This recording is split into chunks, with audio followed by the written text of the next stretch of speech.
gamers, gals, non-binary pals, there comes a time once a year where Konami theoretically makes a non-dog product. Now, last year it was Rarity Collection. The year before that it was I can't even remember. That's how little I care about the physical TCG. The physical TCG is a failing manifestation of power creep and just like 500 different issues. Adam, do like a little Star Wars credit line of like everything wrong with Yu-Gi-Oh real quick.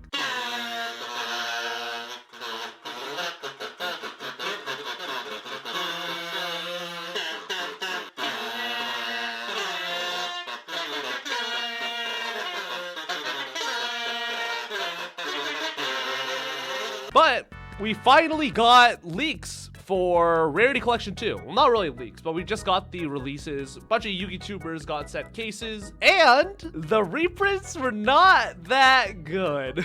You can see that there are a lot of cute reprints. We have stuff like DD Crow. We have some Edison stuff like Hamster and Raiko. We have Droll. We have Chaos Hunter, which I hadn't seen a reprint. Got the whole branded line, kind of, in large quotations. We have Dragoon. That card's actually like kind of expensive. Crystal Wing reprint. That's pretty good. Need that to play Tenpai going first if I want to play the bad combo. We've got Axis Code. We've got Underworld Goddess. Alt Arts out the wazoo. Got some of the Unchained package. Not all of it because we didn't get fucking Yama. We got Cross Out. We got DXE's Encore. There are a lot of pretty good reprints. This is the set where it's just so okay. The main problem with this set is that there are also a lot of just complete garbage cards. When you compare Rarity Collection 1 relative to like Rarity Collection 2, the reprints side to side in terms of like meta staples or alt format cards is like night and day. So like let's take a quick look. But first, this video was brought to you guys by Imperium Duelist. Imperium makes some of the best Yu-Gi-Oh accessories and apparel, full stop. In fact, I religiously used their cherubim oversleeves for over a year at one point. And speaking of accessories,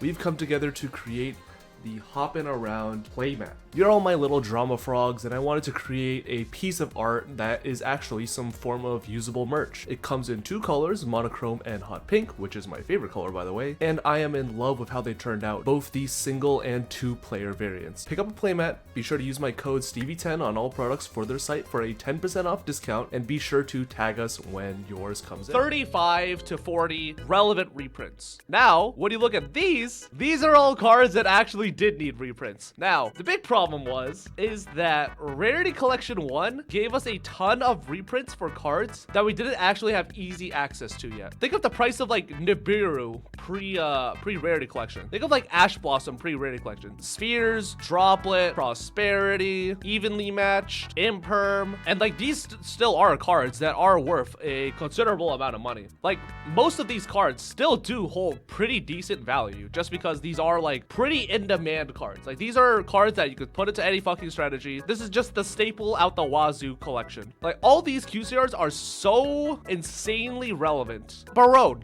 literally a card that is banned. This shit is still like holding value at like $20. I wonder what happened. I wonder what caused this drop. But the thing is, most of the cards in this specific set, outside of maybe, you know, like a couple like DD Crow, Ghost Oker, Guardian Chimera, these are all already cards that are either extremely easily accessible or are like cheap. And when I mean cheap, I mean like $5 to $10 or under a copy, or they already have high rarity printings, which kind of defeats the purpose. Now, for the original Rarity Collection, it turns out like some of the cards were so good and so meta relevant forever that it just ended up not mattering. Like think of like the Ulti Nibiru, Ulti Droplet, Ulti Imperms. Like these cards still do hold like pretty strong value. But let's be real, you're not going to be getting the same amount of value out of like an Ulti Imperm versus like an Ulti Cosmic Cyclone. You know what I mean? There are staples in this set that may already have like overlapping rarities, but their usage cases are so relatively night and day in terms of like how playable these cards are, how often we're going to see them in deck lists, blah, blah, blah, blah, blah, blah, blah. It's just not a great comparison, unfortunately. I'm not even joking. The only cards I could see that are actually going to be above the $40 line are DD Crow, Droll and Lockbird, Ghost Oker, and Mourner. Those are the only cards. I don't even think Cosmic Cyclone is going to be that much. Like the Cosmic Cyclone Ultimate Rare isn't even that much. It's like $70. So if you're gonna tell me that the QCR is gonna break 35, maybe on day one. But stuff like Solemn Strike already has an ulti and a CR. Stuff like Warning, ulti and CR. Judgment, ulti, and CR. And like, these are not cards that are meta relevant. Skill Drain already has an ulti, not meta relevant. Anti-spell, this card's fucking limited. It's so weird that they didn't give both the original and alt arts for some cards and only did it for Rescue Cat and Droll. They did it for some cards. They did it for Appaloosa. Oh, both? Yeah. Yeah, why didn't they give the original Appaloosa a QCR? Why didn't they give our original IP a QCR? What the fuck, Konami? Actual scam. I see. There's the reason Anti-Spell didn't get banned. We had to sell out of the Dark Dual Side Story promos first. Look at E3 Yu-Gi-Oh! The Edison reprints are dog ass. Oh god, yes. I had so many people in my DM saying wait till full set release, and here I am, full set release, like, okay, I guess we got Raikou. Magical Android, Dust Shoot, Royal Oppression, Avenging Knight Parshaft, Ancient Sacred Wyvern, Amaryllis. Nah, how about 18 more Book of Moons and DD Crows to choose from? Light and Darkness Dragon, Dark End Dragon, Ryo, Rediari, Silverwind, Brut Drago. Yeah, like Konami, this is like a set where Konami tried to theoretically do like Edison prints, but they just chose like the most basic normal cards of all time that just didn't need reprints. Like Rescue Cat doesn't need a reprint. DD Crow doesn't need a reprint. Raikou doesn't need a reprint. Maybe Mega Hamster. Maybe. And this card was in the fucking Egyptian god structure. That's the only reason it was like mildly annoying to get a hold of. Like everything else. And we have like 4 cards out of just this entire set. Like we don't need another MST. We have Ghost Rares. We don't need a fucking Gold Sark. We have the Secret Rare from the Pray Kids set. We don't need an E-Telly. We have like the ulti. That's like $10 for like some godforsaken reason. Like maybe charge a Light Brigade. Like that's pretty cool. Anything else? No? Okay. Also, what the fuck is Sol and Luna doing in this set? Why is this here? This is the most out of place card. Sol and Luna is the most useless fucking card I have ever seen. Anything that it does, just Book of Moon and Book of Eclipse just does infinitely better. Supers were 9 each for Sol and Luna. 18 cents.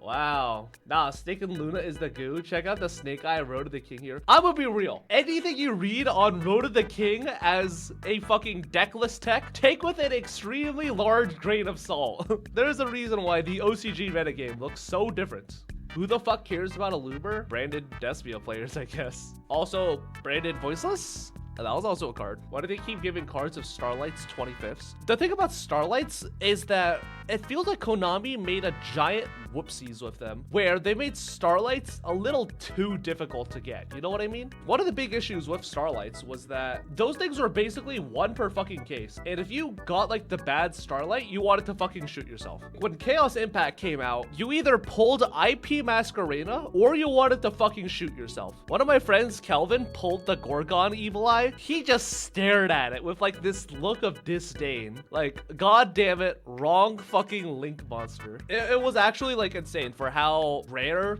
Starlights were, as well as how relatively less accessible sets were back in the day. Back in the day, in 2018. It wasn't like hard to get sets. It was just like relatively harder. It was just like a little bit more difficult because stores didn't get that much. At least that was my experience with these sets as a whole. But the overprinting of QCRs just seems like this massive overcorrection of Konami just wanting to give like, you know, rarity whores like me, you know, something to play with. And I mean, like, yeah, it's cool that we have like lower rarity, or I guess equal rarity, or extremely high rarity versions of cards to play with in our decks. But at the same time, it does feel extremely annoying to be like cracking our case of Rarity Collection, and like our QCRs are like Silent Magician, Psychic End Punisher, and MST. You know what I mean? Why the fuck did Bingo Machine Go need a reprint? No one was playing Blue Eyes, man.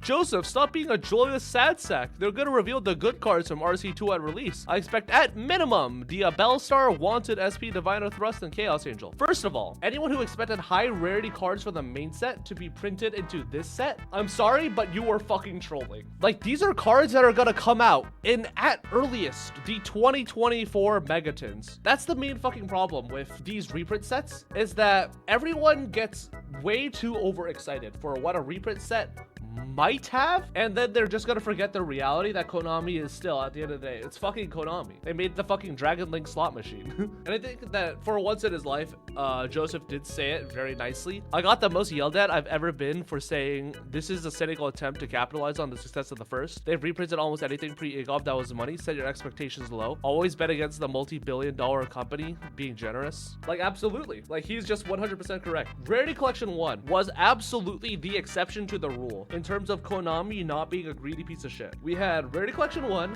and Tenpai Dragon being a archetype full of commons. Those are like the only 2 bones that Konami has given us within like the past 2 years of product placement. What card will Rarity Collection 2 get banned next to ban list? All of them. They're all gone. After seeing the set list, I don't even want to go. I was already kind of 50-50 on it before. Right now, this is not worth dropping a $50 entrance fee for. Not even in the slightest. Anyways, let me know what your guys' thoughts are on Rarity Collection. And yeah, see you guys in the next video.